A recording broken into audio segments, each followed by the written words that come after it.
आहे, कारण त्यांना माहित आहे पोरग केसेसला भेटय, पोरग रस्त्यावर यायला भेटय, पोरग आंदोलन करायला भेटय, त्यांना माहित आहे। आणि काल आपल्या महाराष्ट्राचे सन्माननीय मंत्री महोदय म्हणतात शिक्षकाने वर्गात केवळ शिकवावं, शिक्षकाने विद्यार्थ्यांना भडकू नाही, तुम्ही आम्हाला शिकवावं एवढे तुम्ही शहाणे नाहीत, आम्ही आमच्या पोरांना काय शिकवायचं काय झक मारायची तेवढी अक्कल आमची आम्हाला आहे।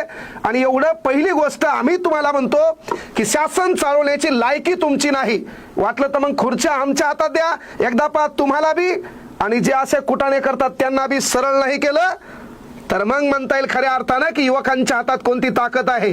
अरे परदेशामध्ये तरुण लोक सरकार चालवतात, म्हाताऱ्या लोकांना पेन्शन देतात, इथं साले हरामखोर म्हातारे सरकार चालवतात आणि तरुणांच्या डोक्यांना टेन्शन देतात।